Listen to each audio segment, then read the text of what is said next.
Assalamualaikum warahmatullahi wabarakatuh.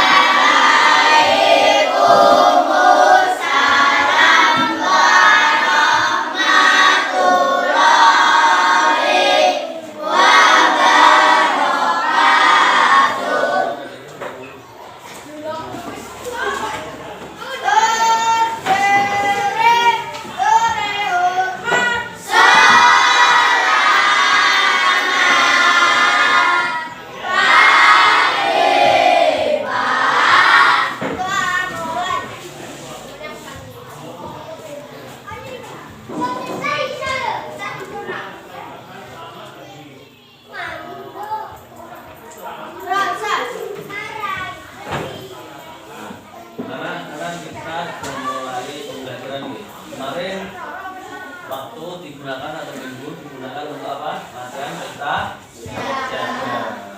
Nah, kemarin waktu pesta siaga itu didirikan berapa kali? Harapan dua. Gak apa nggih. Namanya juga pesta siaga. Pesta siaga bukan untuk lomba. Pesta kita senang-senang apa? Berlomba-lomba untuk yang terbaik. Nah, yang penting kalian juga mengikuti partisipasi pesta siaga. Kemudian yang putri juga belum mendapatkan juara. Apa ya? Yang putra masih mendapatkan juara harapan juara. Nah, akui di satu nomor itu semangat, diakui buyun. Kalau kita kalau SD kita itu kreatif, semangat dalam mengikuti kegiatan kita. Nah, untuk kedepannya, tahun kedepannya semoga di SD kamu bisa menjadi juara atau mewakili tingkat kecamatan maju ke kabupaten. Nah, sebelumnya di semester 2 ini Pak Guru pertama ingin membuat peraturan. Nah, membuat apa? Peraturan itu yang buat untuk kelas kita, untuk satu sekolah yang buat siapa? Kepala sekolah sama bapak ibu guru dan juga sekolah maupun dari orang tua. Peraturan kelas, Pak Guru pengen kalian membuat peraturan sendiri. Misalnya apa? Contohnya tidak mengerjakan PR. Hukumannya apa? Tidak ada hukuman gitu. Tidak mengerjakan PR. Kalau di kelas tidak boleh kami datang ke sekolah tepat untuk menggunakan pakaian seragam dengan lengkap. Tidak berbicara atau menyela pembicaraan orang lain atau bapak ibu guru ketika menjalankan kelas. Apalagi kalian tulis bebas, tidak ada pelajaran, tidak ada kedisiplinan waktu, tidak boleh mengganggu teman, membuli teman. Apalagi kalian tulis di dalam kertas yang akan dibagikan oleh Bapak Guru. Oke. Nanti kalian bisa bawa kertas pelangi. Nah, kertas pelangi coba kalian kelihatan. Nanti kalian tampilkan di sana. Di papan tulis, coba tempelkan, ayo. Kelompok 4 tempelkan menggunakan apa ini? Pelatih. Diambil pelatihnya. Guntingnya mana? Situ.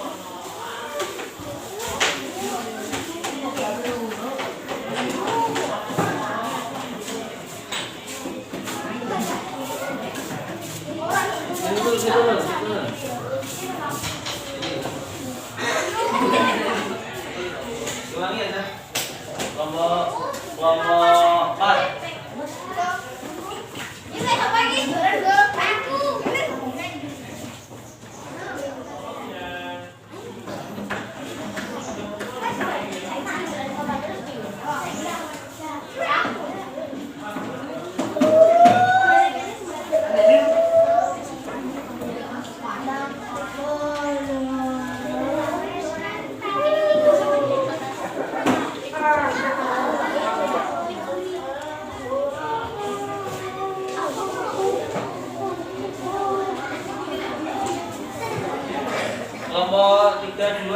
Enggak, ini sampingnya.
Nah, di sini ada empat apa?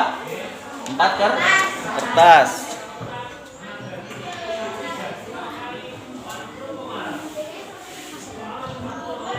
Nah, sekarang yang pertama, Pak Ibu pengen kalian menulis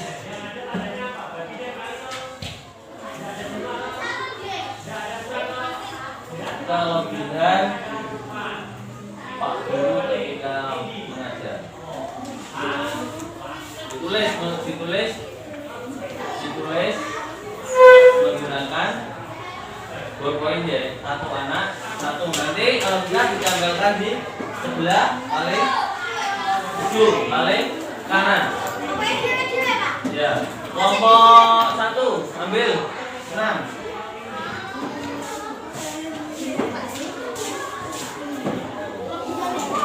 Sampai dulu.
Warnanya boleh beda-beda. Warnanya beda-beda.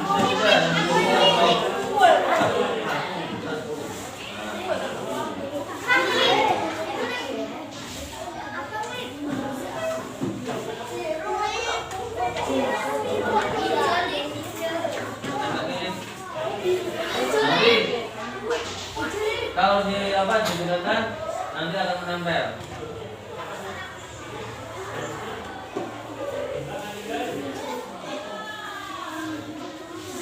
Bapak, Mas.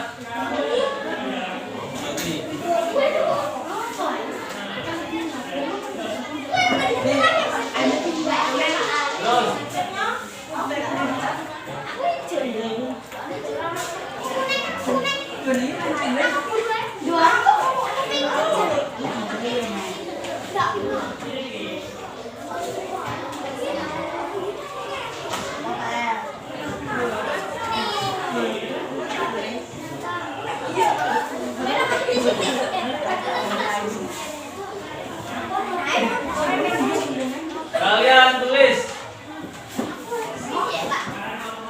di situ. Hah? Duduk di tempat ya. Kalau ditulis. Biar itu penak daripada apa yang daripada apa. Ada kelebihan ada dulu. Kelebihannya apa Pak Guru? Kekurangannya apa? Kalian cek dulu. Kalau 9 ketika Pak Guru mengajar, ketika Pak Guru mengajar di kelas. Kalian tulis waktunya 3 menit. Harus tulis. Tidak, harus ditulis. Kalau tidak tulis saja satu.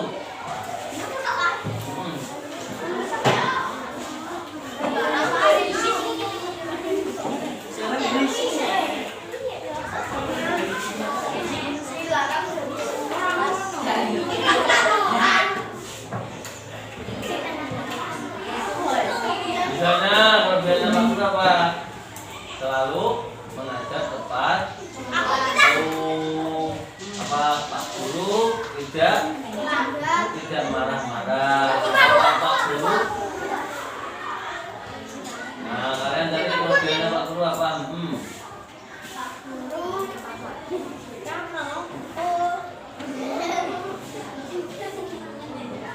Nah, kalian tulis.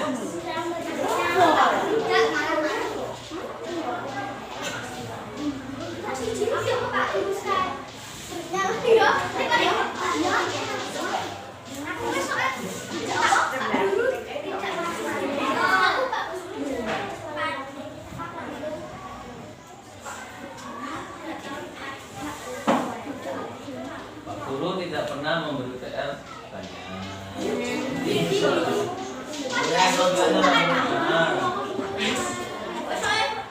Sudah?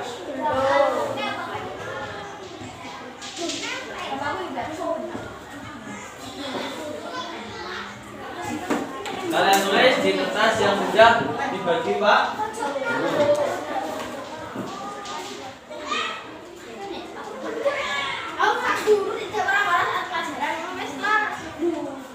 Ya terserah apa kebebasan kalian. Sudah? Sudah? Nah, sekarang yang kedua, kekurangannya Pak Guru itu apa? Kekurangannya Pak Guru itu. Kalian tulis di bawahnya. Tulis di bawahnya.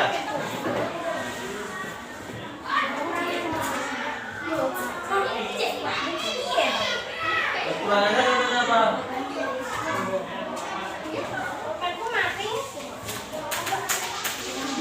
Pak Guru sering marah ketika menjelaskan pelajaran kalian. Nah, ini mungkin apa terserah. Kekurangannya dari Pak Guru itu apa?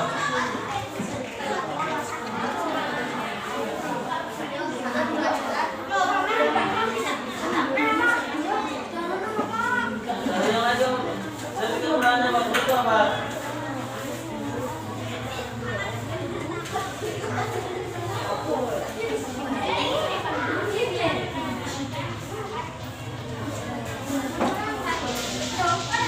Boleh terserah.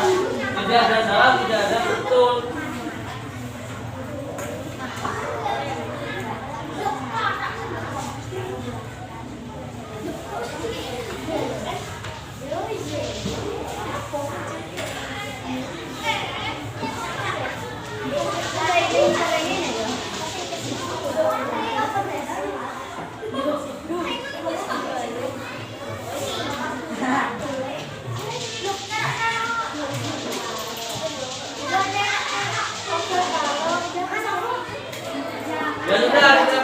depan.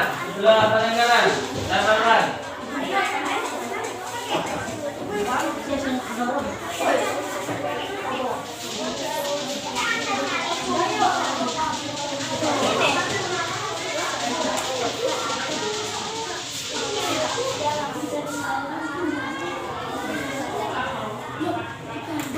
Ayo cepat ditambahkan.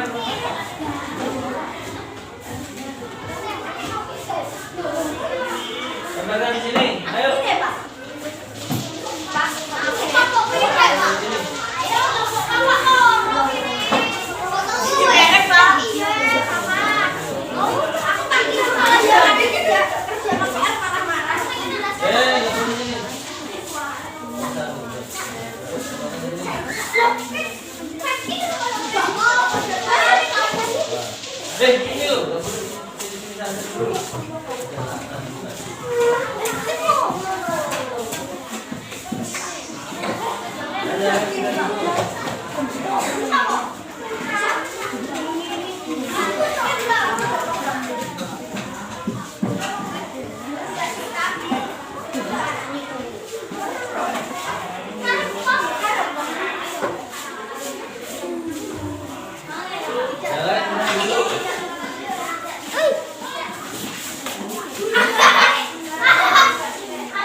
Udah semua?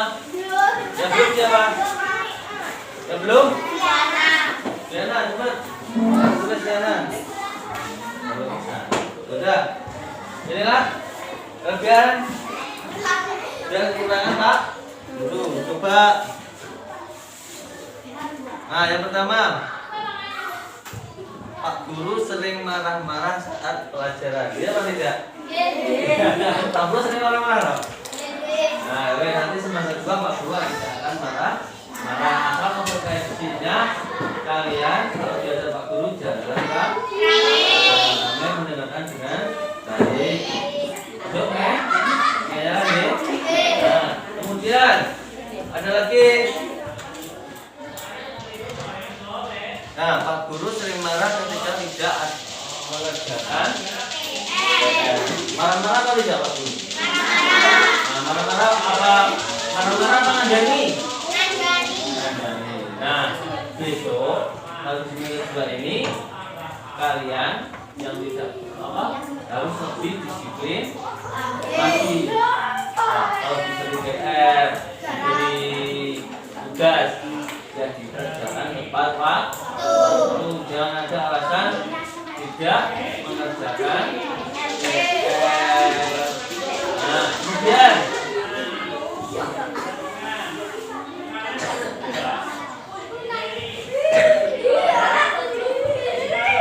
Pak Guru kita menerangkan saat pelajaran dan ketika ramai Pak Guru marah ya jangan marah. Ketika Pak Guru mengajar kalian ramai sendiri. Nah, biasanya saat mengajar Pak Guru tepat waktu. Nah, di sini kok marah-marah semua. Pak Guru sering marah loh. Oke, nanti semester 2 Pak Guru tidak akan marah.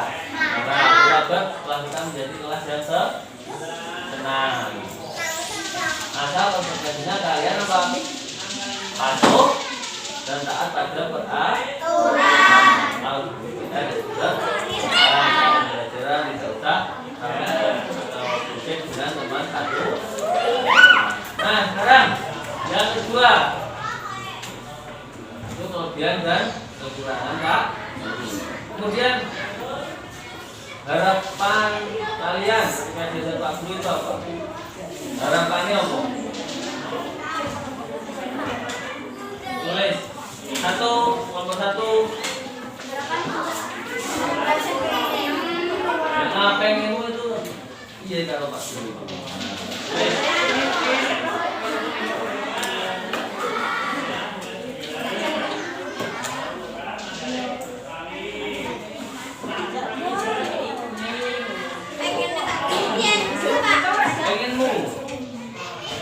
Pengenmu dari Pak, pengenmu dari Pak Guru itu apa?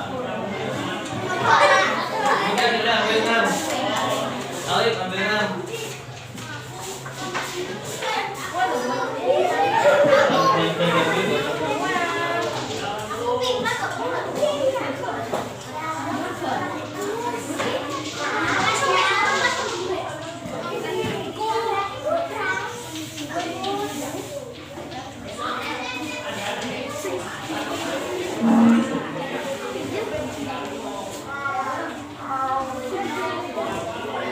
Kelompok 4, Juling.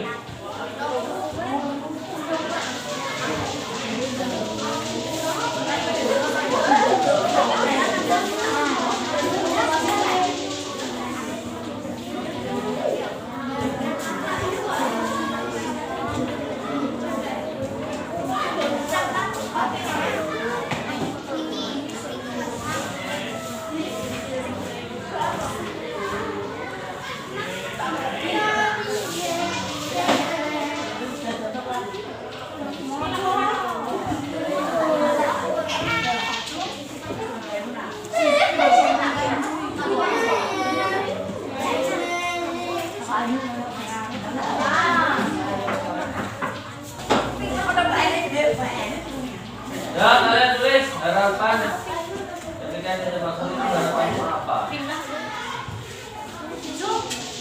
Pak Guru itu pengen, kalian itu pengennya dari Pak Guru itu apa? Ya, kalian tulis.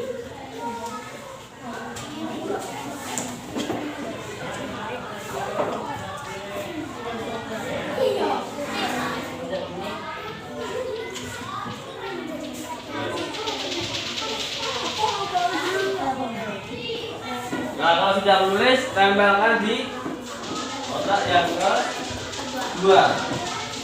Ditempelkan.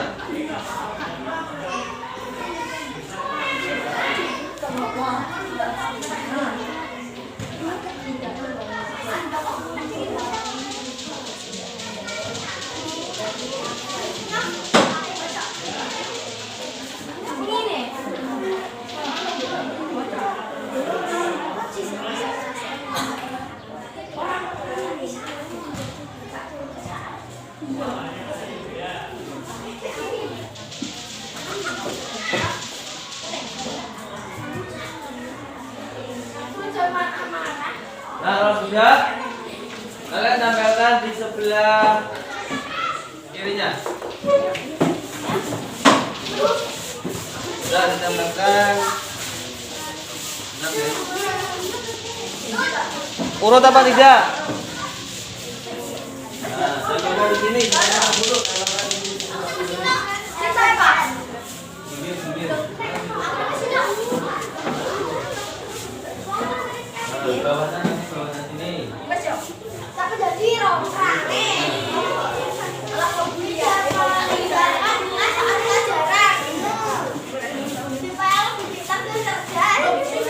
Pak Guru, ketika waktu masuk tidak cepat masuk, masih berada di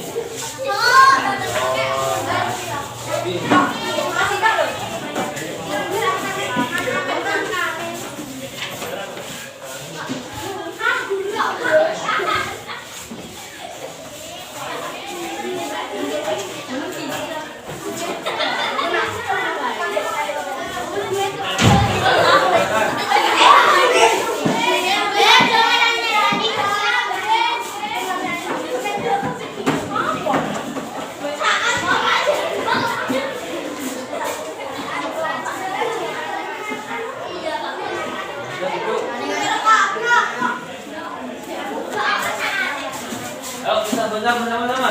Yang pertama, tidak meninggalkan kelas hingga kelas tidak menjadi ramai. Ya, Pak Guru akui kalau Pak Guru kadang sering meninggalkan kelas. Meninggalkan kelas itu Pak Guru, biasanya yang pertama itu ada rapat-rapat urusan sekolah, lagi buat sekolah.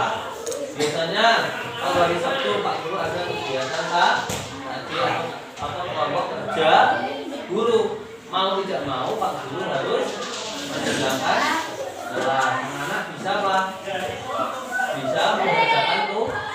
Ya, kalau tidak kalian bisa mengikuti kegiatan pramuka. Pak Guru semua satu sekolah gitu dah. Kelompok kerja guru yang di EJN satu keser. Nah, Pak Guru minta maaf ya kalau kalian meninggalkan itu apa? Sengaja, tapi apa? Karena ada Pak Guru juga dibutuhkan di kelompok kerja guru, dibutuhkan di waktu rapat. Kemarin hari Jumat 1 Pak Guru tidak masuk karena apa? Karena bolos tidak. Pak Guru Jumat gimana? Biasanya sampai tutup mengikuti rapat dewan juri. Kemudian hari Sabtunya dimulai pesta olahraga.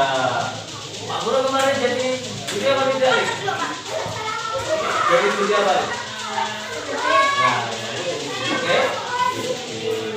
Nah, itu karena Pak Guru ada kepentingan atau ada rapat, tetapi Pak Guru mohon maaf.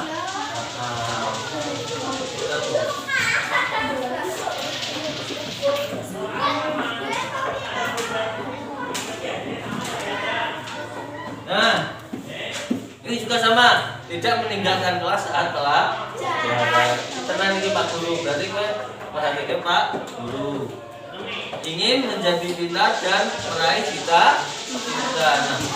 Nah, kalau kalian pengen meraih cita-cita, pengen meraih apa tujuan kalian harus apa? Rajin belajar dan patuh pada orang tua, guru dan sesama teman. Kemudian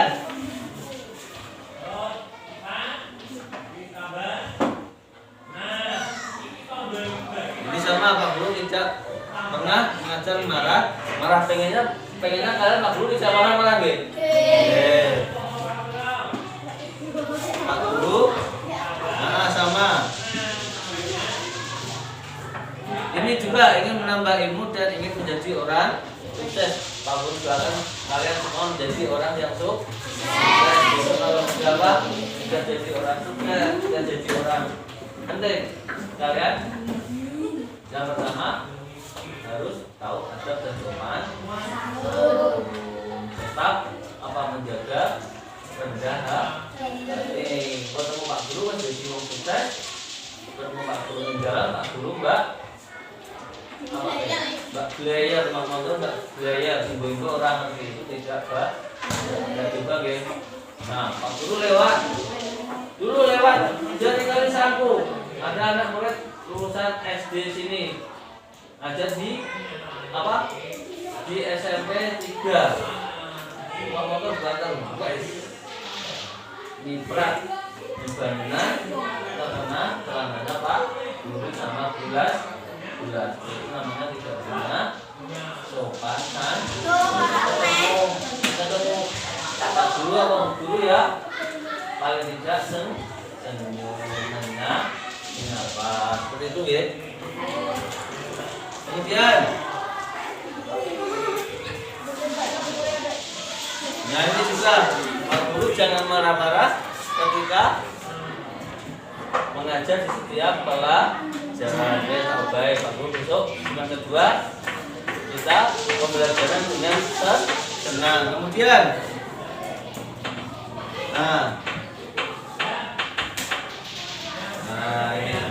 ini juga sama intinya kalian jangan kalau Pak Guru marah-marah gitu. Nah, sekarang yang ketiga buat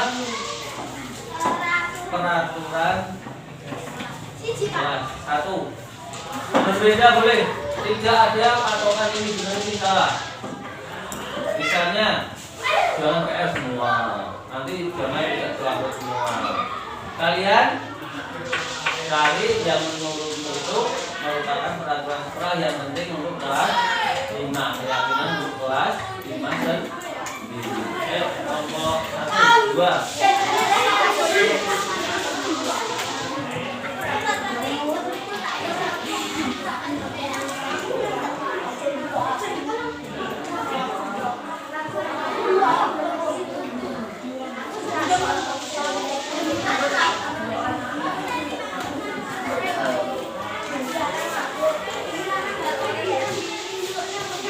Peraturannya apa? Boleh, tenang Pak Guru boleh.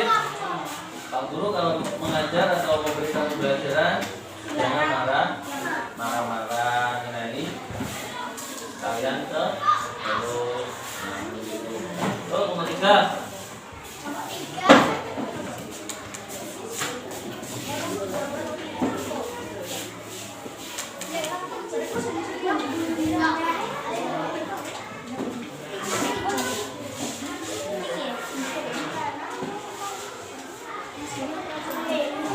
Nomor 4.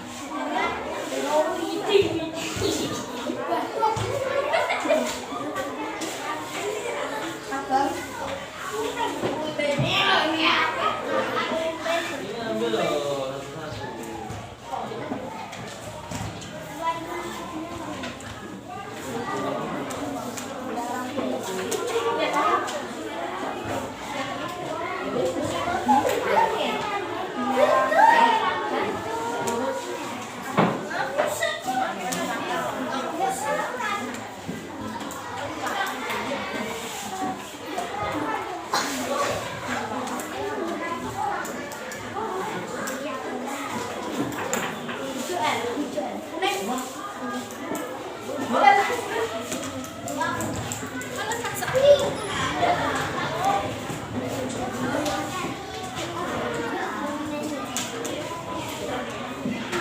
Nah, kalian tulis.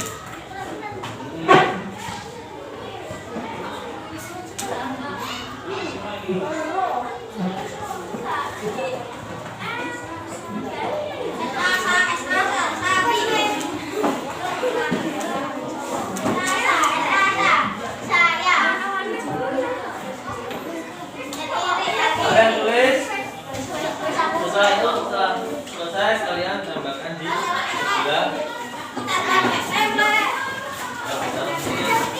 Dari sini.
Sudah?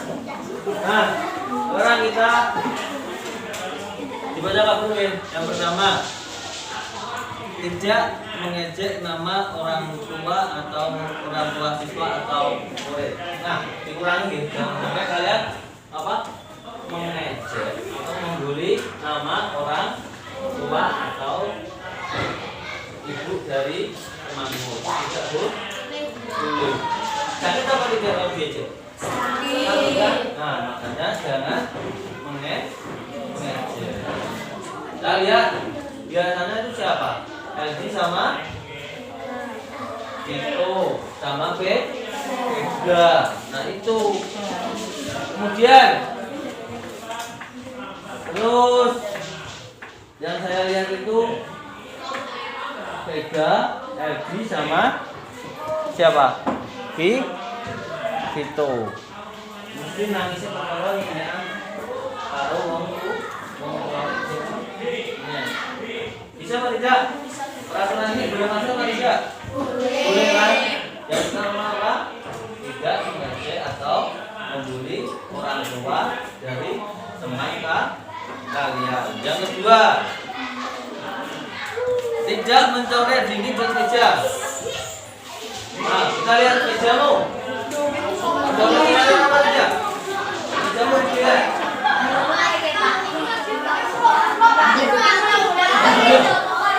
Ada apa tidak? Banyak apa tidak? Orang seperti itu sudah merusak fasilitas negara ini. Itu tidak baik. Ingin meja kalian dapat berarti. Dia apa tidak? Orang itu kalian tidak bisa menjaga supaya apa? Meja ini tetap bersih dan rapi. Coba dilihat punya siapa itu? Contoh punyanya di siapa? Febri.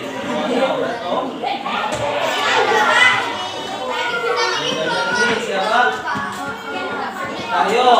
Nah, sudah bagian coretan. Coba dindingnya, yang sebelah dindingnya. Dindingnya. Nah, nanti yang sebelah tidak ke kanan, jangan kita baca tembok. Nah, tidak. Nah. Bisa mulai, Mega. Bisa.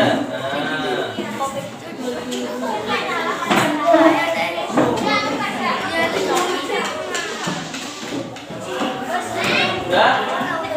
Jangan sampai guys. Ini apa? Ini sudah apa? Sudah dibaca apa? Atau di sana guys? Sudah kalimat tadi sampai ini. Sampai ini. Kita tidak merokok pemerintah. Kalau ini kelas 456 atau itu mendapatkan bantuan untuk tahun ini. Kemudian bisa apa tidak peraturan ini? Bisa nggih? Yang pertama tidak membuli atau mengejek orang keluar dari teman. Yang kedua tidak mencoret-coret meja atau dinding kelas. Kita begini terus. Berdoa sebelum masuk pelajaran. Bisa? Bisa. Setiap apa? Setiap masuk dan selesai pembelajaran kalian harus apa? Berdoa. Karena berdoa itu sangat penting.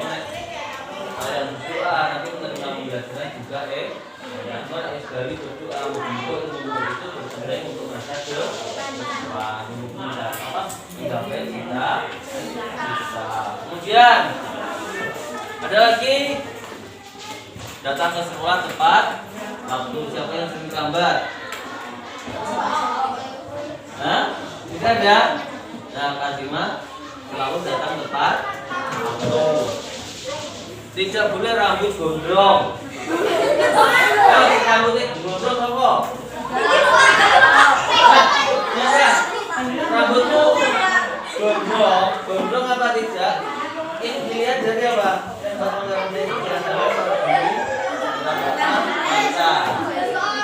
Dilihat. Beda, rambutmu panjang ya. Kalau usah, iya, beda. Besok dipotong mobil beda lagi ya. Dulu. Oh, kayak gondrong apa? Kayak gondrong itu dikira pre. Nah, rambutnya kayak baby ini kan. Ini juga tidak datang terlambat dan tepat waktu ketika melaksanakan tiket. Siapa yang jarang melaksanakan tiket? Kelompok berapa? Kelompok 4 sama 3. Salanan. Besok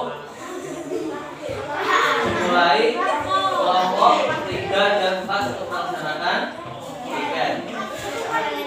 Nah, semua anak cowok sudah jarang tiket.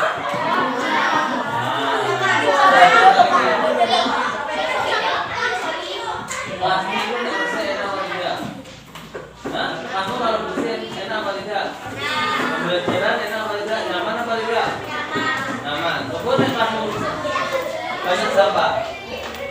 Puisi apa tidak?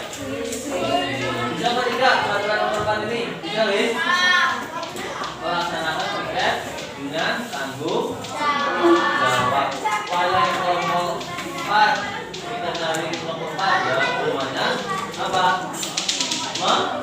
Menyapu, membersihkan halaman sekolah. Tapi ingat, kalau pagi tidak mengerti apa, tidak menyapu atau tidak piket, nanti pulangnya satu piket nanti. Pagi apa siang? Ya, makanya pagi harus semuanya ikut piket. Umpama kamu tidak, Cahyo tidak ikut piket pagi, awane pulang sekolah tak suruh piket ya. Kemudian tidak mengejek sama siswa atau orang tua, tidak hanya orang tua tapi teman jangan diejek. Kalau manggil temannya jangan apa menggunakan kata-kata yang kotor. Kemudian harus datang tepat waktu, bisa apa tidak? Bisa nggih? Memakai baju lengkap ketika berupacara. Yang kalian gunakan apa ketika upacara? Sabuk, pagi. Celop. Sepatu. Sepatunya warna apa? Hitam. Hitam, kaos kaki. Menggunakan dasi. Kopi. Atribut ikat. Tinggalnya warnanya apa? Nah, sepatunya juga hitam. Kalau upacara boleh apa tidak? Siap ini terus rame, gojek kalau konsumen. Boleh apa tidak? Boleh apa tidak? Hah?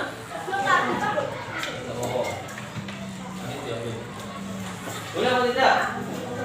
Nah, nanti kalau lihat minggu depannya ada upacara kelas 5 ada yang rame, untuk disuruh di belakang sama bulasi atau pakir. Nah, bisa apa tidak Kak Cuma? Mengikuti upacara dengan menggunakan seragam atau atribut lengkap tidak? Ya. Kemudian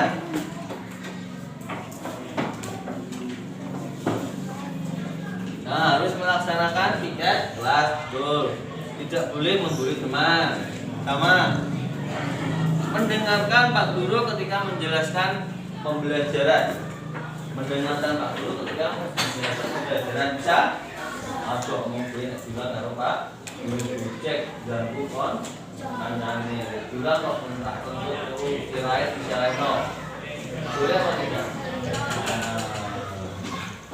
Kemudian ada lagi apa? Coba dibaca. Ica, dibaca Ica.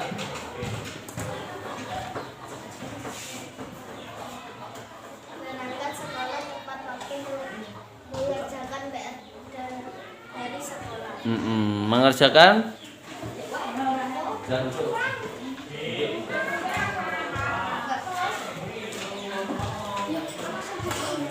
mengerjakan PR. Biasanya tidak mengerjakan PR siapa?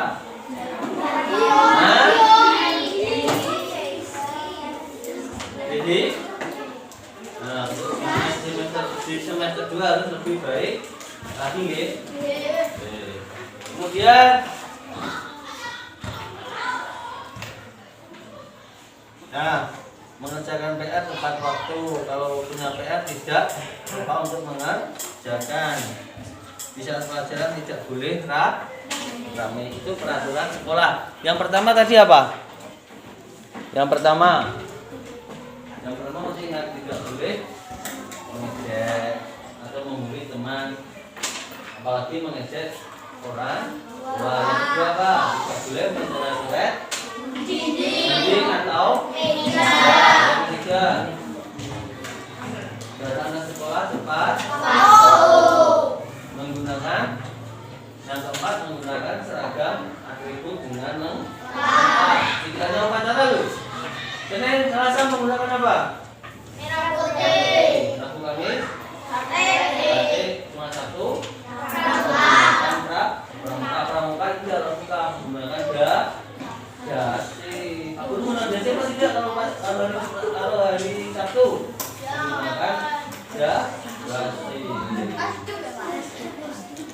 Aduh. Kemudian apalagi melaksanakan pikir dengan tanggung jawab.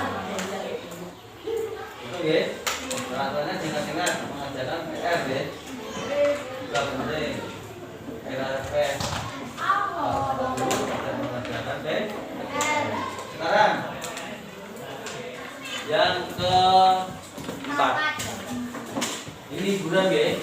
Liburan. Kalian tulis tulis dulu ya. Nama temanmu yang paling baik di sekolah.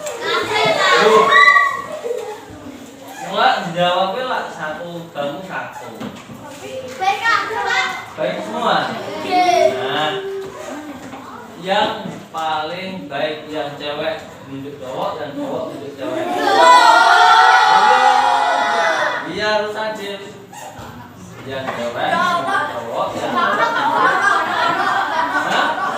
ada, berarti ada. Salah satu coba ditulis kelompok 1, ambil 6. Nanti yang cowok juga mencari teman cewek yang paling baik.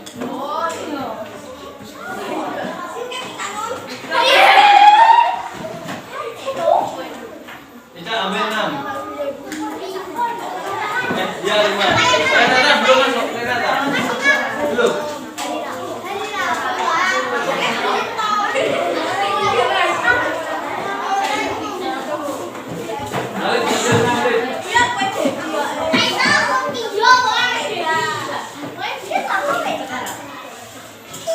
Ayo ambil 6.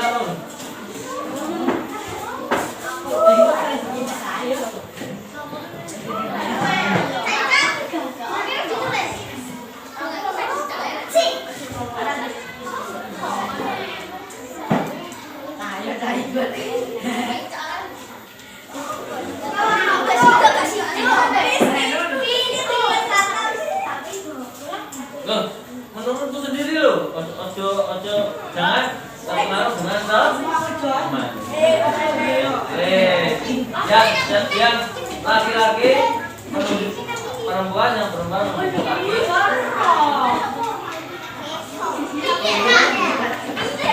Nah, kalian kan tulis temanmu yang paling baik. Yang cowok temanmu yang paling baik dari perempuan. Yang perempuan menunjuk temanmu cowok yang paling baik. Ditulis, ayo 1. Dan siapa yang paling baik?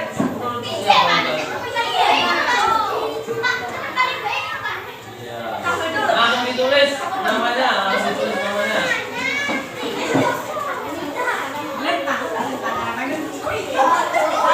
Jauh usah berpengaruh dengan temannya.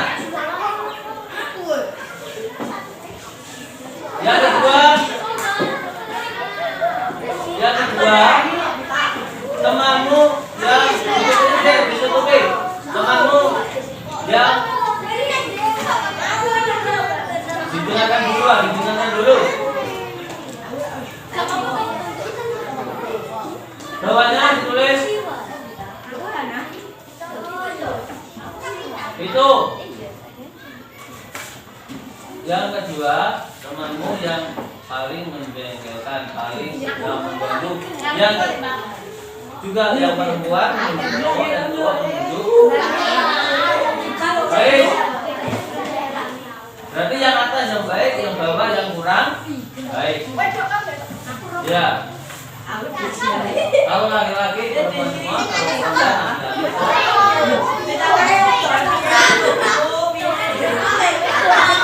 tambahkan deh, tambahkan. Ditambahkan di sini.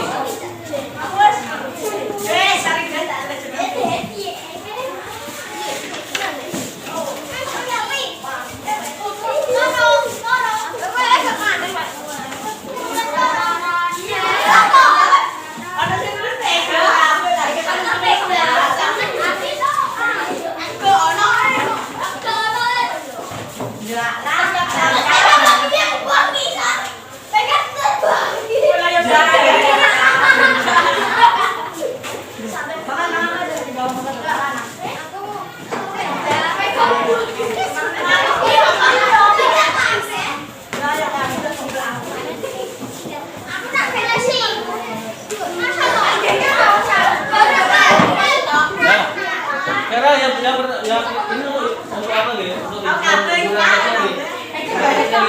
Ya kan? Nanti ya bisa kalian introspeksi di nama bos.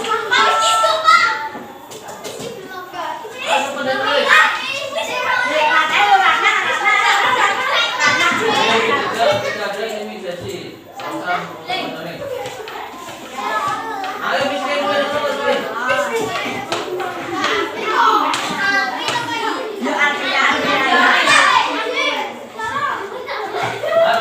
ya telat sudah telat. Oh kabeh Pak. Pertama, yang atas yang paling baik atau yang paling kurang baik? Yang atas. Cahyo. Kemudian juga yang jawab Dedi. Cahyo lagi. Berarti Cahyo jawab apa? Dia kalau ingat apa orangnya. Kemudian ada lagi Alif. Nah, Rizky.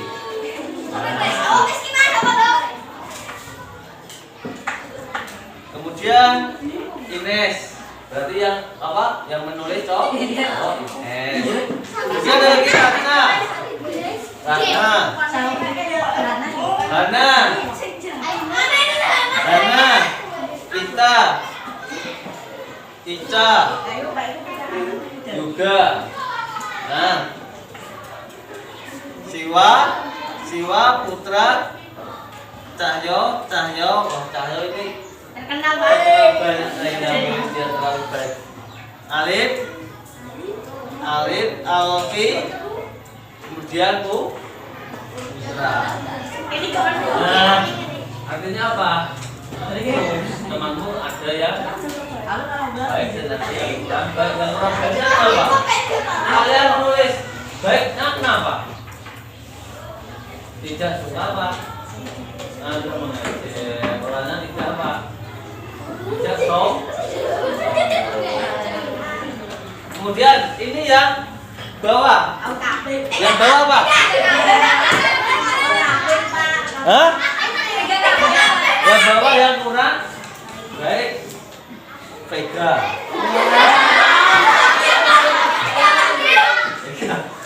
Vega.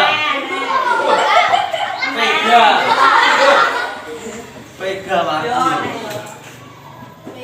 Vega. Ica. Ayo Vega. Kemudian Vega. Ratna. Desi. Ratna. Vita. Desi. Ica. Vega. Ratna. Vega. Ya, kok semuanya menjawab? Ada rata-rata berapa jumlah Vega? Kenapa Vega? Hah? Kenapa?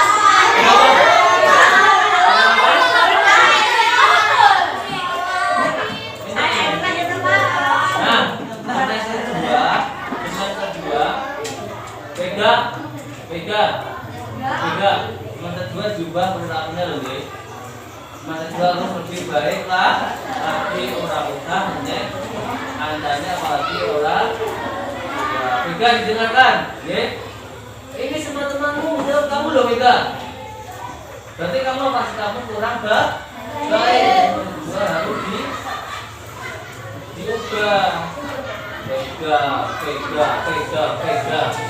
Vega. Kemudian akan menjawab Vega. Kemudian ada lagi yang menjawab Ica. Salahnya kenapa Ica? Ayo kenapa? Ica kenapa Ratna? Lagi jawab Ratna kenapa? Kalian menjawab mana aja alasannya? Alasannya apa? Kita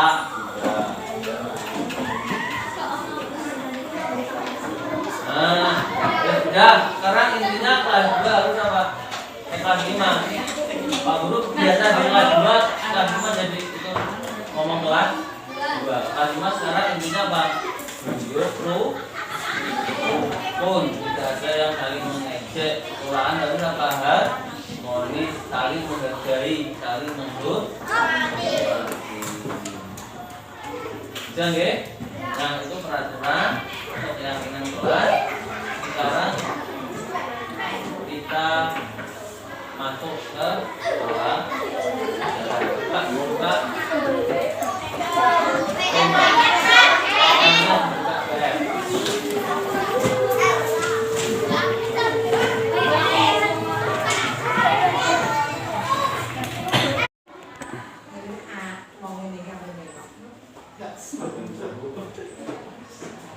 Assalamualaikum warahmatullahi wabarakatuh.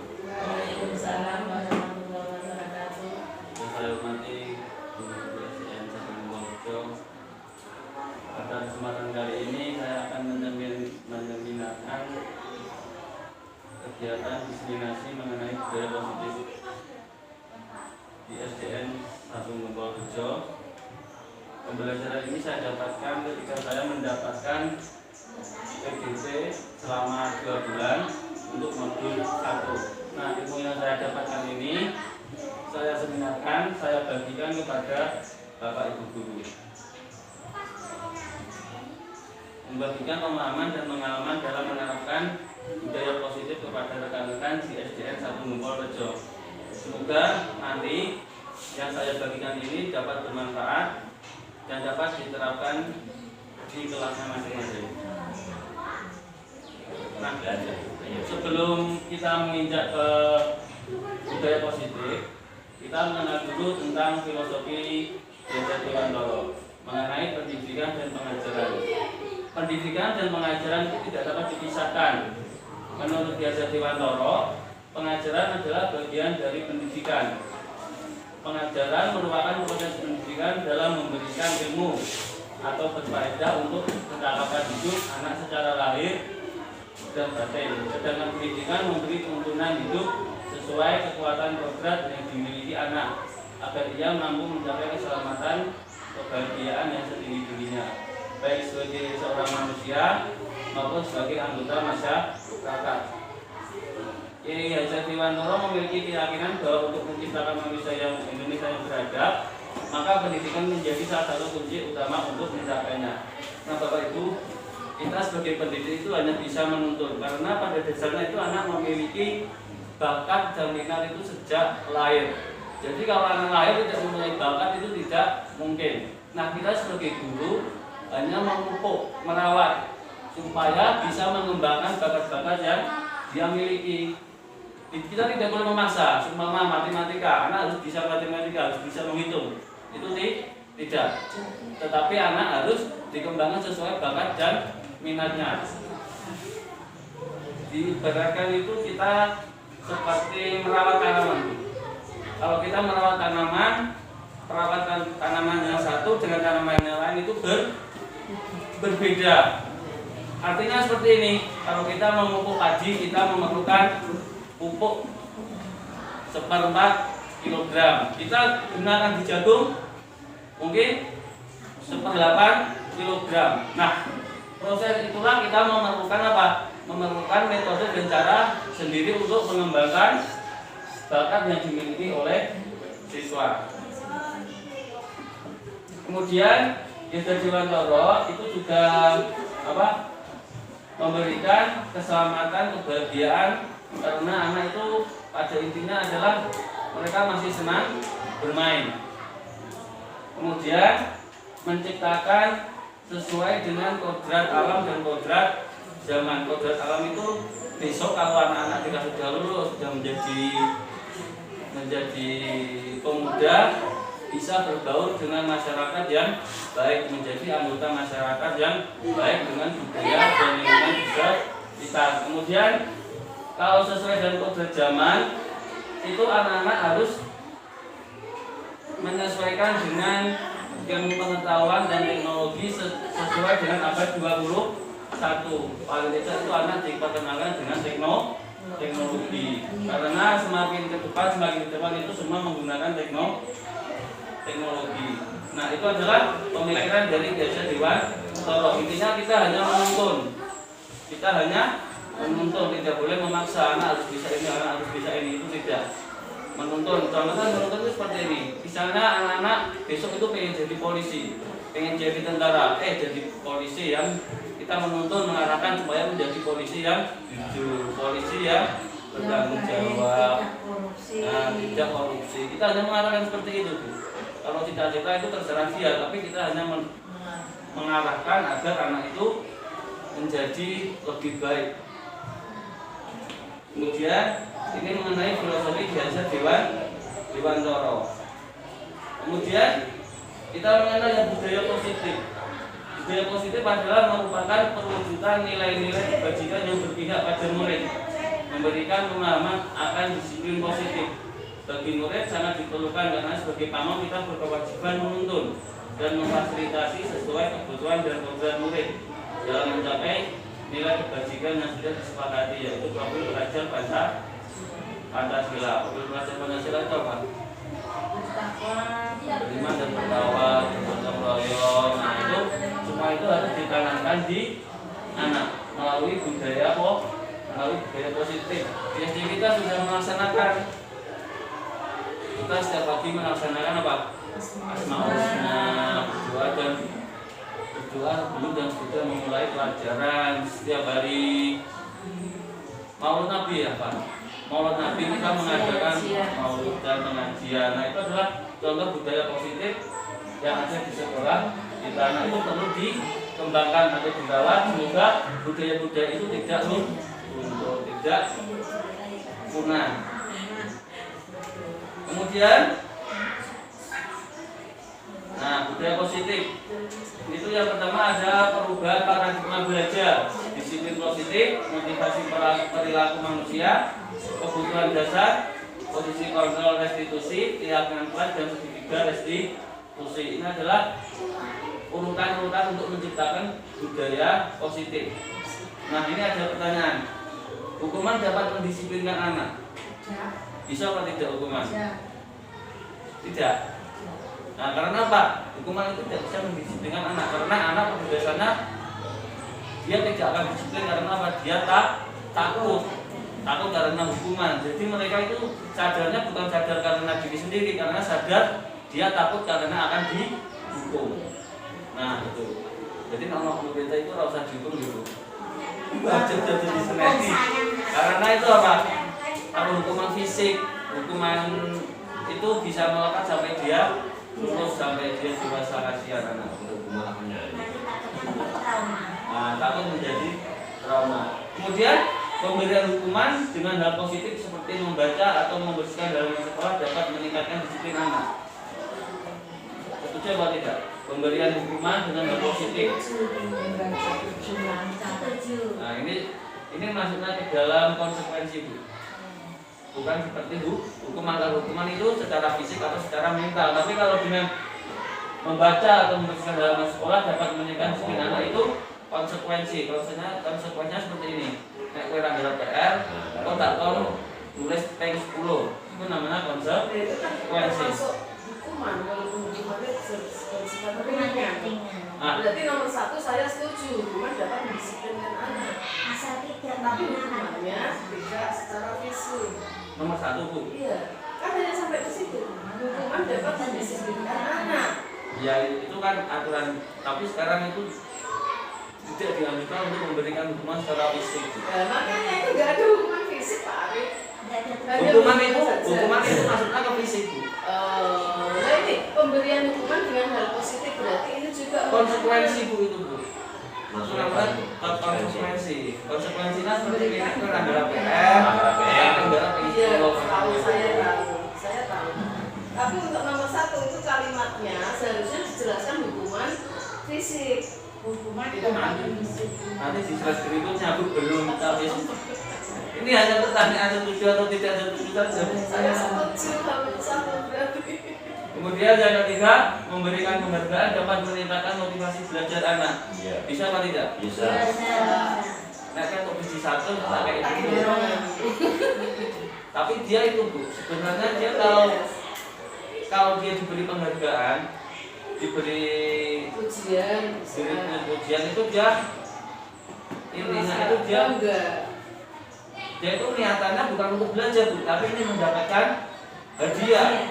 Nah, Ini setuju atau tidak? Ya setuju saya. Ya, aku setuju. Karena dengan diberi aja dia bisa meningkatkan untuk yang lebih lagi, lebih lagi. Itu apa nanti tidak menjadi kebiasaan umpama suatu saat tidak diberi hadiah atau tidak diberi Untuk ujian? menumbuhkan persaingan yang sehat di antara teman-temannya, persaingan untuk meraih nilai yang bagus tadi. Ini hanya pertanyaan, ini hanya pendapat, ini hanya Aku pendapat. kayak sapa sing kok ujian di sini untuk 100 100 Ya itu dorongannya ingin mendapatkan hadiah, bukan dorongan dari jalan. Nah, Kalau itu pribadi anak. Nah, betulnya piye? Ya memang Oleh tapi ini setuju atau tidak itu tergantung pendapat Bapak Ibu. Saya juga menghakimi bukan hanya yang positif, kan kita sendiri-sendiri punya metode cara sendiri-sendiri untuk untuk orang lain. Karena dia untuk memberikan iya enggak apa-apa, Pak. orang ya. Nah, konsep inti satu perubahan paradigma belajar. Ini yang topik yang pertama. Ilusi guru mengontrol murid, kemudian ilusi bahwa kritik membuat orang merasa bersalah dapat menguatkan karakter. Ilusi bahwa semua penguatan positif efektif dan bermanfaat. Kemudian ilusi bahwa orang dewasa memiliki hak untuk memaksa. Nah, ilusi guru mengontrol murid pada dasarnya kita tidak dapat memaksa murid untuk berbuat sesuatu jika murid tersebut memilih untuk tidak melakukannya. Nah, kita intinya itu tidak boleh memaksa anak. Mereka punya kebebasan, punya kreativitas sendiri, punya inovasi tersendiri. Walaupun tampaknya kita sedang mengatur perilaku murid tersebut, hal ini karena murid tersebut sedang mengizinkan dirinya dikontrol. Saat itu bentuk kontrol guru menjadi kebutuhan dasar yang dipilih murid tersebut. Teori kontrol menyatakan bahwa semua perilaku memiliki tujuan, bahkan terhadap perilaku yang tidak disukai. Kemudian yang kedua, ilusi bahwa semua penguatan positif efektif dapat bermanfaat. Penguatan positif atau bujukan adalah bentuk-bentuk kontrol segala usaha untuk mempengaruhi murid agar mengulangi suatu perilaku tertentu adalah suatu usaha untuk mengontrol murid tersebut dalam jangka waktu tertentu. Kemungkinan murid tersebut akan menyadarinya dan mencoba untuk menolak bujukan kita atau bisa menjadi murid tersebut tergantung pendapat sang guru untuk berusaha. Kemudian yang ketiga adalah ilusi bahwa kritik dan membuat orang merasa bersalah dapat menguatkan karakter. Menggunakan kritik dan rasa bersalah untuk mengontrol murid menuju pada identitas gagal. Membuat orang bersalah itu maksudnya seperti ini, Bu. Membuat orang bersalah itu contohnya kowe ngerti aturan, kenapa kok Mbak langgar? Nah, dia itu seolah-olah dia itu menilai bahwa anak itu adalah berbuat kesalahan. Apakah itu dapat menguatkan karakter atau tidak? Kemudian mereka belajar untuk merasa buruk tentang diri mereka. Nah, kalau dia sudah dibuat merasa bersalah, pada akhirnya dia mengerti bahwa dirinya itu buruk. Nah, mereka mengembangkan dialog diri yang negatif. Terus ini berpikir awak ini itu berpikir negatif, awak itu elek. Kadang-kala sulit bagi guru untuk mengidentifikasi bahwa mereka melakukan perilaku ini, karena seringkali guru cukup menggunakan suara halus untuk menyampaikan pesan negatif. Kemudian yang keempat, ilusi bahwa orang dewasa memiliki hak untuk memaksa. Banyak orang dewasa yang berharap bahwa mereka memiliki tanggung jawab untuk membuat murid-murid berbuat hal-hal tertentu. Apapun yang dilakukan dapat diterima selama ada sebuah kemajuan berdasarkan sebuah pengukuran kinerja. Pada saat itu pula orang dewasa akan menyadari bahwa perilaku memaksa tidak akan efektif untuk jangka panjang dan sebuah hubungan permusuhan akan terbentuk. Nah, budaya positif mengenai perubahan paradigma stimulus respon lawan terhadap teori kontrol. Bagaimana seseorang bisa berubah dari paradigma stimulus respon kepada pendekatan teori kontrol? Nah, ini ada pernyataan. Jika kita ingin melakukan perubahan perlahan dan kemajuan sedikit demi sedikit, maka kita perlu mengubah sikap atau perilaku kita. Tetapi jika kita ingin memperbaiki cara-cara utama, kita maka akan mengubah cara pandang kita terhadap dunia, cara berpikir kita tentang manusia lain. Nah ini stimulus kontrol dan teori kontrol. Stimulus respon contohnya kita mencoba mengubah orang agar berpandangan sama seperti kita. Kemudian teori kontrolnya kita berusaha memahami pandangan orang lain tentang dunia. Kemudian perilaku buruk dilihat sebagai suatu kesalahan. Semua perilaku memiliki tujuan. Ini kalau teori kontrol atau pilihan. Orang lain bisa mengontrol saya. Kemudian teori kontrol pilihan, hanya Anda yang bisa mengontrol diri Anda. Kemudian saya bisa mengontrol orang lain, Anda tidak bisa mengontrol orang lain. Ini teori kontrol atau pilihan. Pemaksaan ada pada saat bukan gagal. Kemudian teori kontrolnya kolaborasi dan konsensus menciptakan pilihan-pilihan baru. Model berpikir menang atau kalah. Teori kontrolnya model berpikir menang dan menang. Nah, kita menuju ke budaya positif. Konsep yang kedua. Nah, disiplin itu apa sih? Disiplin adalah apa? Belajar. Makna asal dari kata berkomunikasi dengan disiplin diri dari murid adalah Sokrates dan Plato. Ini menurut Sokrates dan Plato. Disiplin diri membuat orang menggali potensinya menuju sebuah tujuan apa yang dia hargai. Betul ini guys. Disiplin diri membuat orang menggali potensi menuju sebuah tujuan. Kalau dia disiplin berarti dia biasanya bertanggung jawab menuju sebuah tujuan apa yang dia hargai. Namun dalam budaya kita makna kata disiplin telah berubah menjadi sesuatu yang dilakukan seseorang pada orang lain untuk mendapatkan kepatuhan. Benar apa tidak? Sesuatu yang dilakukan seseorang pada orang lain untuk mendapatkan kepatuhan. Bedanya kita buat peraturan. Kalau kita tidak patuh, berarti kita kan tidak disiplin. Berarti kita hanya untuk mengikuti kepatuhan diri, kepatuhan pada aturan. Kecenderungan umum adalah menghubungkan kata disiplin dengan ketidaknyamanan. Nah, kalau faktornya dari luar, mungkin kalian tidak akan melaksanakan disiplin itu tidak akan nyaman. Bukan dengan apa yang kita hargai atau pencapaian suatu tujuan yang mulia. Faktor dari dalam diri itu belum ada. Kalau kita disiplin karena peraturan itu faktor dari luar. Karena kalau kita tidak disiplin nanti akan mendapatkan konsekuensi, mendapatkan hukuman. Tapi kalau disiplin itu dimulai dari hati, maka kita akan dapat mencapai satu tujuan yang mulia tergerak dari dalam hati. Nah, nilai-nilai kebajikan adalah sifat-sifat positif manusia yang merupakan tujuan mulia yang ingin dicapai setiap individu. Nilai-nilai kebajikan contohnya tanggung jawab, toleransi, saling menghargai antar teman, terus beriman dan bertakwa. Ini adalah contoh nilai kebajikan. Untuk di SD kita sudah berjalan dengan baik ya, nilai-nilai kebajikan. Kemudian nilai-nilai tersebut bersifat universal dan lintas agama, bisa bersifat agama maupun latar belakang. Kemudian dengan mengaitkan nilai-nilai kebajikan yang diyakini seseorang, maka motivasi intrinsiknya akan terbangun sehingga menggerakkan motivasi dari dalam untuk dapat mencapai tujuan yang mulia. Itu menurut Gianni dosen tahun 1998. Nilai-nilai kebajikan yang ingin dicapai oleh setiap anak Indonesia kita kenal dengan profil pelajar Pancasila.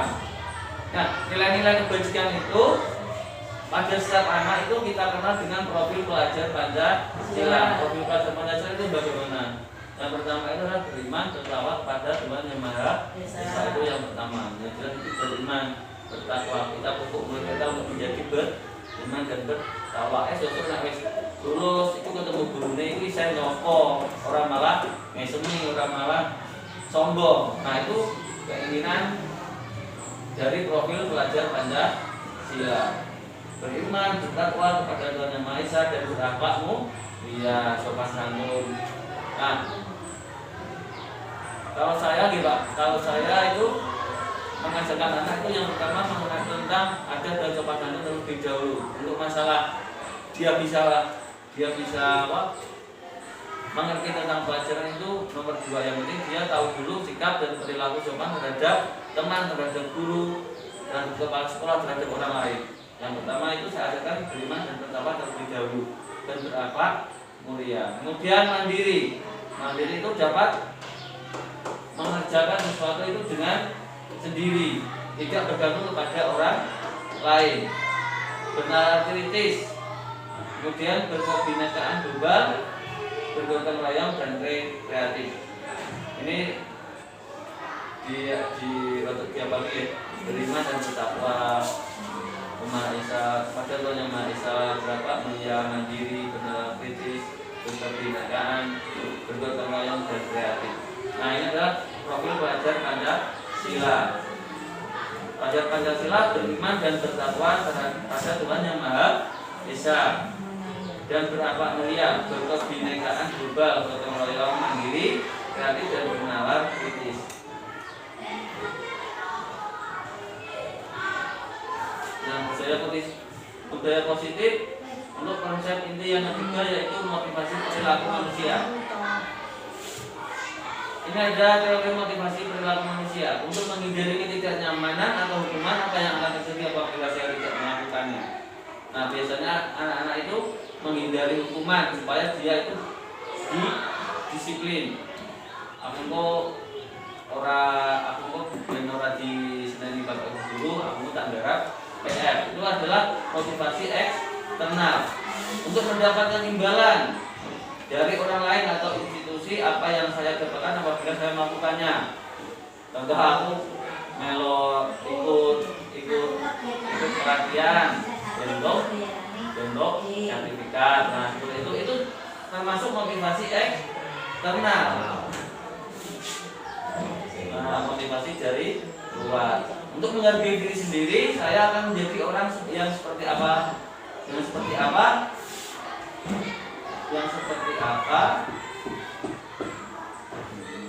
Apabila saya melakukannya. Nah, ini berbeda. Aku mengikuti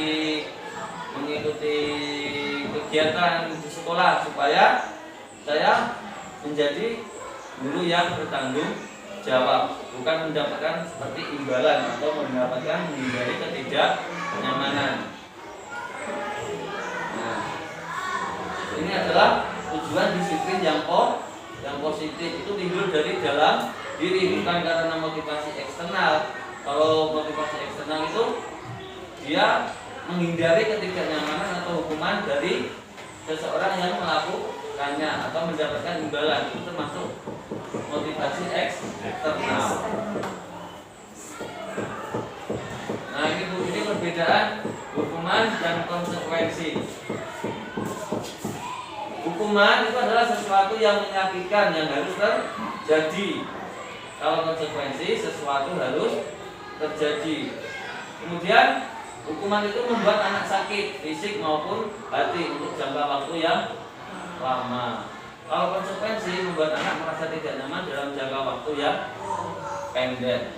Nah, tadi seperti tadi menghukum anak berdiri di depan kelas atau berdiri di tiang bendera, itu termasuk hukuman fisik. Karena apa? Dia akan membuat sakit itu terasa dalam waktu jangka yang lama, sampai dia lulus, sampai dia berdoa, mungkin nanti ingat. Tapi kalau konsekuensi, dia itu merasa tidak nyaman dalam jangka waktu yang pendek. Misalnya tadi disuruh naik gara PR, disuruh apa?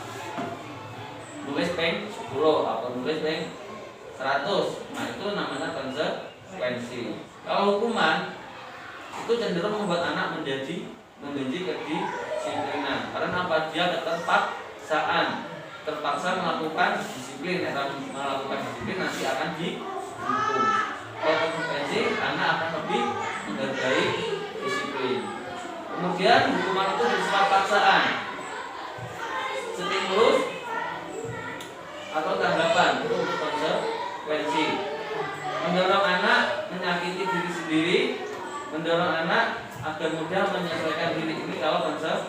konsekuensi. Hukuman, konsep diri yang buruk, konsekuensi, konsep diri yang baik.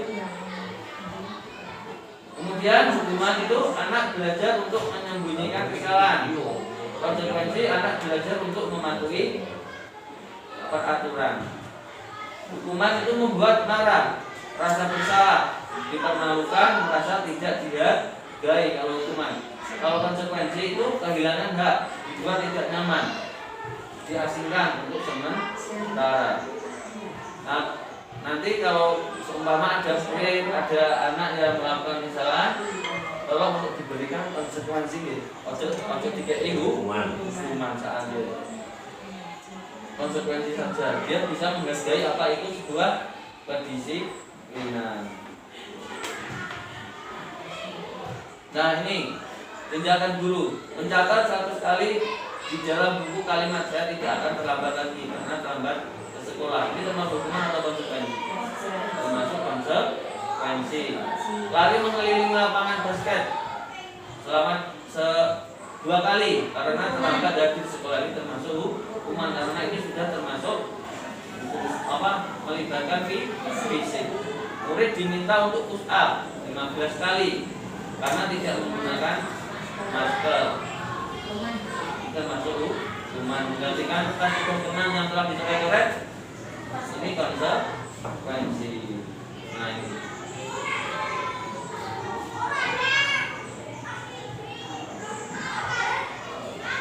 Nah sekarang mengenai konsep inti 4 yaitu kebutuhan dasar. Kebutuhan dasar manusia itu apa? Jadi kebutuhan dasar manusia itu ada 4. Yang pertama, kasih sayang yang diterima. Pasti orang itu mempunyai apa? Kebutuhan dasar yang ingin disayangi dan rasa yang diterima. Yang kedua, penguasaan. Yang ketiga, kesenangan. Yang keempat adalah kebebasan. Ini adalah kebutuhan dasar manusia. Dia ingin diberikan kasih sayang, diberikan kebebasan. Kemudian ada lagi yang bertahan hidup. Apa enggak yang orang ini bertahan hidup? Dan mereka ingin bertahan hidup. Orang yang depresi.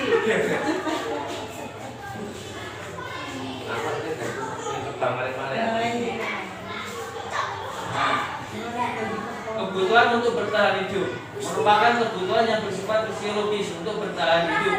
Misalkan kesehatan, rumah, dan makanan. Contoh, ketika ada anak yang selalu meminta bekal makanan temannya, diketahui ternyata anak tersebut melakukannya karena apa? Hal tersebut terjadi karena orang tuanya tidak memberikan bekal makanan untuknya. Nah, biasanya anak-anak itu kalau apa?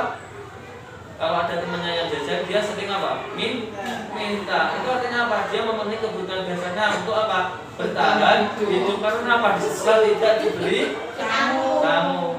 Tidak termasuk anak. Gurunya juga seperti itu. Meminta bekal kepada temannya untuk apa? Karena dia melakukan lapar untuk bertahan hidup. Ini untuk siswa ini contohnya apa? Dia meminta bekal atau makanan atau jajan dari temannya. Karena apa? Lapar karena dia tidak diberi sapu oleh kedua orang tua. Berarti anak itu sudah melakukan kebutuhan untuk bertahan hidup. Nah, kebutuhan kasih sayang dan rasa diterima. Kebutuhan akan kasih sayang dan rasa diterima termasuk ke dalam kebutuhan psikologis. Pada umumnya anak-anak yang memiliki kebutuhan dasar kasih sayang dan rasa diterima memiliki ingin disukai dan diterima oleh lingkungannya dengan baik. Nah, contohnya seperti ini. Ketika seorang anak membuat masalah untuk mendapatkan perhatian dari teman, itu ada apa tidak? Caper tidak darinya. Nah, caper. Dia ingin apa? Mendapatkan perhatian dari teman ataupun guru ataupun orang tua. Ini termasuk kebutuhan dasar. Dia apa? Ingin mendapatkan kasih sayang dan rasa yang diterima. Nah, setiap orang masih ingin disayang atau ingin merasa diterima. Kebebasan. Anak-anak dengan kebutuhan kebebasan yang tinggi menginginkan pilihan. Mereka perlu banyak bergerak, menyukai hal-hal yang baru dan menarik dalam coba. Anak-anak merasa mampu mengekspresikan diri secara mandiri, tidak tergantung pada orang lain dan tidak mudah terpengaruh oleh orang lain. Contoh seperti ini, anak yang selalu diberikan bekal makanan dengan menu yang sama setiap hari oleh ibunya, di sekolah dia membuat masalah dengan mengambil paksa bekal milik teman-temannya. Dia ingin merasa bebas mengekspresikan dengan cara apa? Bergerak dan menarik dan suka mencoba. Di bahasa nenek pengen bulanan lato-lato sekolah itu lato-lato. Itu anak-anak pengen ngasih bahasa karena apa dia suka bergerak, melakukan hal-hal yang menarik. Nah ini adalah kebutuhan kesenangan. Merupakan kebutuhan untuk mencari kesenangan, bermain dan tertawa. Nah pada dasarnya anak itu pengen senang, bermain dan tertawa. Jika pelajaran matematika malah ngantuk, malah terus. Tapi nek pas belajar olahraga malah ngomong. Ini adalah kebutuhan dasar. Pada intinya anak ingin bersenang-senang, bermain dan tertawa. Anak-anak dengan kebutuhan dasar kesenangan yang tinggi biasanya ingin menikmati apa yang dia lakukan. Mereka akan berkonsentrasi tinggi dalam mengerjakan hal yang disenanginya. Contohnya ketika ada anak yang senang mengganggu temannya. Anak tersebut merasa jika ekspresinya temannya saat kesal terlihat lucu, maka sedang berusaha untuk memenuhi kebutuhan yaitu kesenangan. Dia biasanya dulur karo kandangan karena apa? Dia ingin mengekspresikan agar dia terlihat kesal maupun terlihat lucu. Artinya apa? Dia membuat kesenangan. Nah ini tentang kebutuhan penguasaan. Kebutuhan pengakuan atau kemampuan untuk mencapai sesuatu, menjadi kompeten, menjadi terampil, diakui atau atas prestasi dan keterampilan yang dimiliki, dapat membuat pencapaian, dihormati, didengarkan, meninggalkan pengaruh dan memiliki rasa harga diri. Anak-anak yang memiliki kebutuhan dasar akan penguasaan yang tinggi biasanya selalu ingin menjadi pemimpin. Mereka juga mengamati sebelum mencoba hal baru dan merasa kecewa bila melakukan kesalahan. Mereka juga biasanya rapi dan sistematik dalam selalu ingin mencapai yang terbaik. Contohnya seperti ini kebutuhan penguasaan. Apabila ada anak yang merasa hebat setelah menghadapi temannya karena temannya menjadi takut menyakiti keinginannya, maka anak tersebut sedang berusaha untuk memenuhi kebutuhan dasar yaitu kekuasaan. Biasanya bocah melete, bocah sering malak, itu biasanya dia ingin mendapatkan kebutuhan dasarnya yaitu apa? Penguasaan. Nah, dia merasa menang sendiri dan merasa teman-temannya itu takut. Kalau dia sudah takut berarti dia ingin menjadi penguasa. Itulah kebutuhan dasar manusia. Nah, ini yang terakhir mengenai konsep budaya positif. Yang pertama itu adalah menghukum. Teman, manajer membuat rasa bersalah dan memantau. Penghukum. Seorang penghukum bisa menggunakan hukuman fisik maupun verbal. Guru yang menerapkan fungsi penghukum akan berkata seperti ini: patuhi aturan saya atau awas. Dia sebagai penghukum, seolah dia anak itu merasa bersalah. Kemudian kamu selalu saja salah. Berarti guru itu dia sifatnya menghukum. Selalu, pasti selalu yang terakhir selesai. Nah, guru itu termasuk guru menghukum anak. Guru seperti ini senantiasa percaya hanya ada satu cara agar pembelajaran bisa berhasil, yaitu dengan cara dia. Kalau dia tidak menghukum, nanti pembelajaran tidak berjalan. Nah, itu adalah salah satu cara agar pembelajaran bisa berhasil. Itu menurut dia. Guru seperti ini adalah yang senantiasa percaya akan pembelajaran bisa berhasil karena dia menghukum. Karena hukum pembelajaran tidak dapat berjalan. Kemudian membuat orang merasa bersalah. Membuat orang merasa bersalah akan menggunakan keheningan. kata-kata yang lembut yang membuat orang lain merasa tidak nyaman, bersalah, atas atau rendah diri. Kata-kata yang keluar dengan lembut akan seperti ini. Ibu sangat kecewa. Berapa kali bapak harus memberitahu kamu? Nah, Pak Guru nanti dulu pengpiroai. Nah itu guru itu membuat anak itu merasa bersalah. Gimana coba kalau orang tuamu kamu tahu kamu begini. Nah murid itu akan merasa bersalah.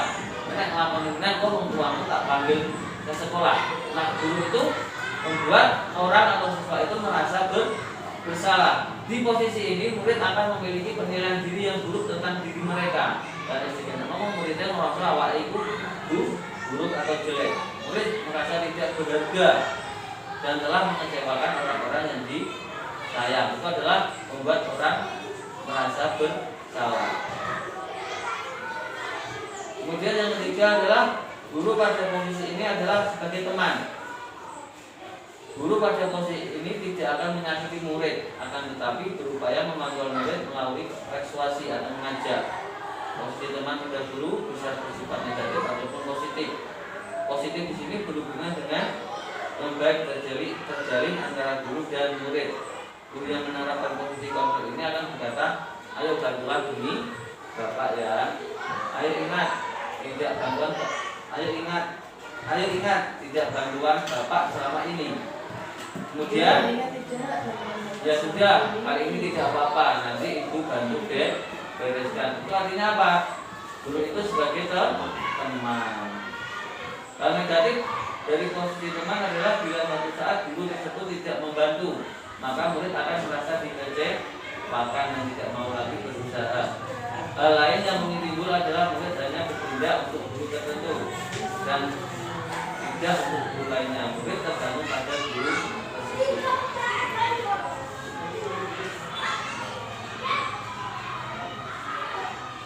Kemudian yang keempat adalah monitor atau memantau.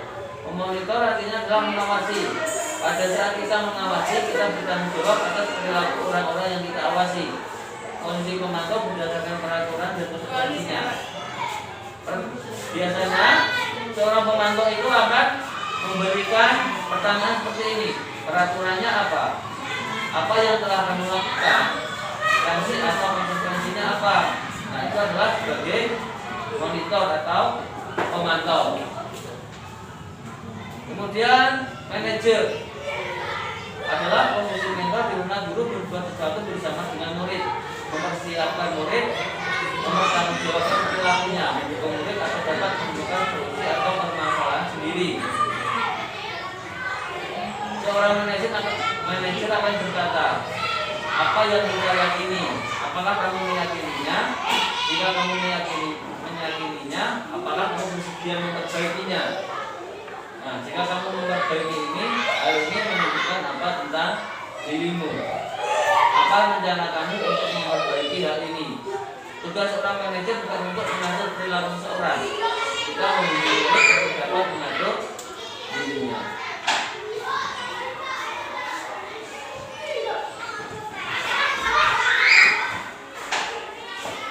Nah, ini adalah mengenai budaya positif atau keyakinan kelas.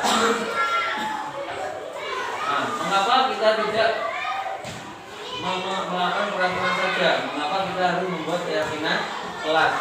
Nah, mengapa kita memiliki peraturan tentang penggunaan helm pada saat mengendarai kendaraan berdua atau motor? Nah, kemudian yang kedua, mengapa kita memiliki peraturan tentang penggunaan masker dan mencuci tangan setiap saat? Nah, kalau peraturan itu mendorong seseorang itu menjadi faktor eksternal. Contohnya seperti ini. Kita menggunakan helm karena takut ditilang. Itu faktor dari luar. Kalau faktor dari dalam, saya menggunakan helm karena keselamatan. Itu lebih penting. Yang dari luar itu namanya peraturan, yang dari dalam diri itu namanya keyakinan.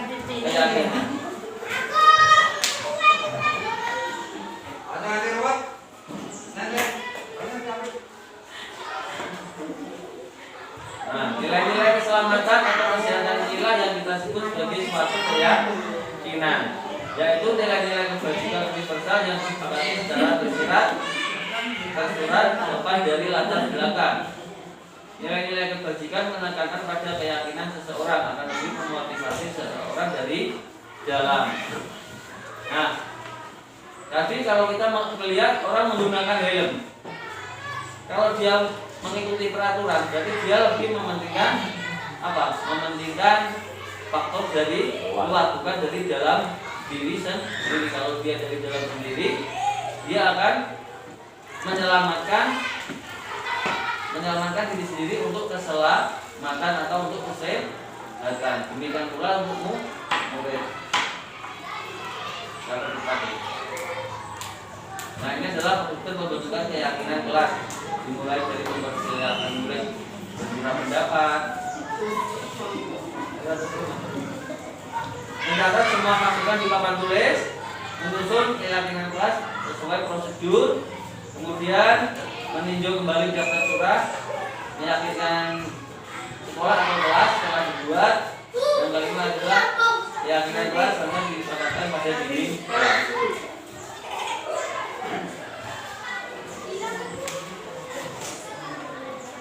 Nah, ini adalah yang kakak adalah mengenai segitiga restitusi, proses menciptakan kondisi bagi murid untuk memperbaiki kesalahan mereka, sehingga mereka bisa kembali pada kelompoknya mereka dengan karakter yang lebih kuat.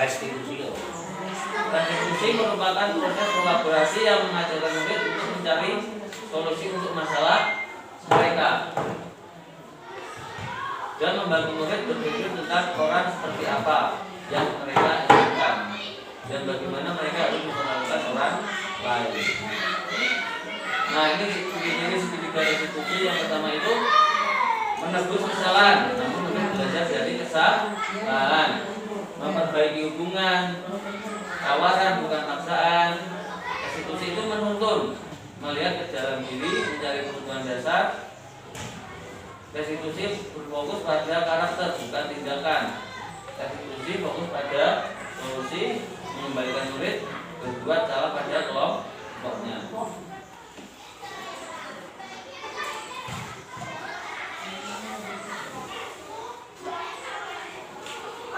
Kemudian ini adalah contoh untuk membuat anak merasa gagal karena berbuat salah menjadi konflik terhadap dirinya.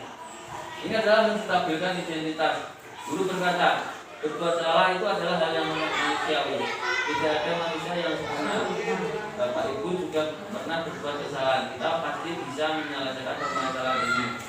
Bapak Ibu tidak tertarik untuk mencari tahu siapa yang benar, siapa yang salah. Bapak Ibu lebih tertarik untuk menyelesaikan masalah. Kalau kamu menyalahkan diri sendiri terus menerus, apa kamu bersikap baik pada dirimu sendiri? Nah, ini adalah contoh menstabilkan identitas. Kemudian validasi kebutuhan. Itu biasanya anak-anak atau guru berkata, kamu bisa saja akan melakukan hal yang lebih buruk, tetapi kamu tidak akan melakukannya. Apa yang penting bagi kamu? Kamu boleh tetap berusaha menjaga sikap itu, tapi tambahan sikap yang lain yang lebih baru. Itu adalah validasi kebutuhan, membantu murid mengenali kebutuhan dasar yang ingin dia penuhi ketika dia melakukan kesalahan. Kemudian anak melihat kesalahannya dihubungkan dengan norma sosial dan nilai-nilai yang mendasari manusia berinteraksi dengan orang lain. Biasanya guru ini berkata, apa nilai yang kita pelajari di kelas atau di sekolah kita. Nah, kemudian refleksi dan rencana perbaikan untuk implementasi ke depan. Setelah menyampaikan pada murid kelas 5 mengenai konsep budaya positif, saya mengajak mereka bersama-sama untuk membuat keyakinan kelas. Saya merasa senang dan bersemangat karena respon murid yang positif dan yang sangat berantusias.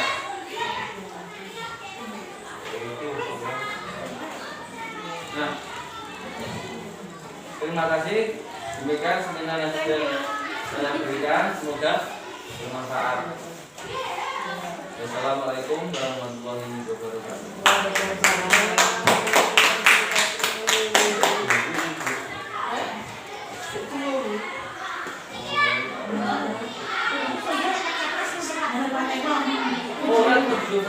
Siap Bayu mau ngejauh. Iya.